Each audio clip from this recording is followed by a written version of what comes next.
Thank you, Chairman. Welcome, General Hyten.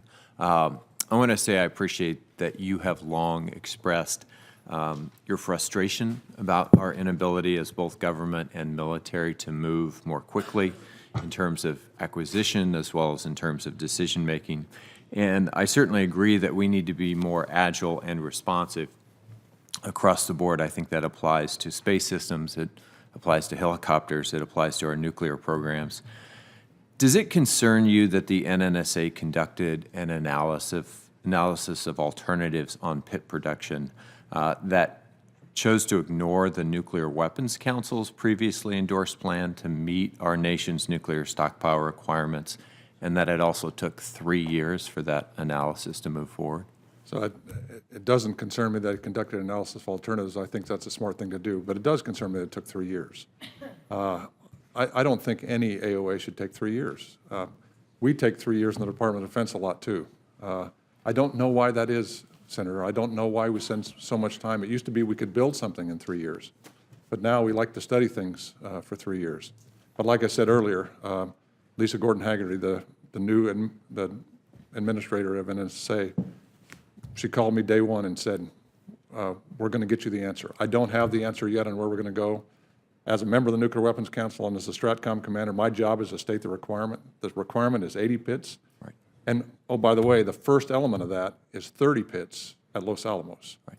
That is regardless of whatever the AOA comes out. We've got to get to 30 pits Sure. at Los Al first. Do you think it would have been appropriate and smart for them to at least have considered the pathway that was chosen a few years ago as a response to the fact that NNSA was not moving fast enough at the time? So I think they're doing that in part of their engineering analysis now.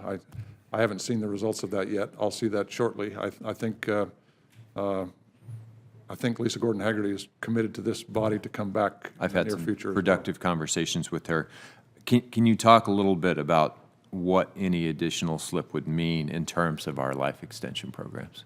I'm very concerned about any, because basically all the new weapons that we just talked about, Columbia, sea-launched ballistic missiles, which is Trident, the GBSD, the new ICBM, the LRSO, all of those require weapons.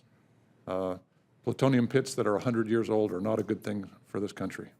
That's just, we don't know how to characterize that. We don't know the material interaction of all those pieces. We have to make sure that we have a modern, if we're going to be a nuclear nation, we have to have plutonium pit production. And so I'm concerned that we've now pushed that just like everything else, so everything will deliver just in time. Anytime we have something that delivers just in time, I get very nervous. Well, I share your concern, and the NDAA, Mr. Chair, that was just signed into law actually requires the Nuclear Weapons Council to certify no later than May 11th of this year that NNSA's recommendations actually meets DoD requirements. So we have certainly got to get this thing back on track and get it on track quickly.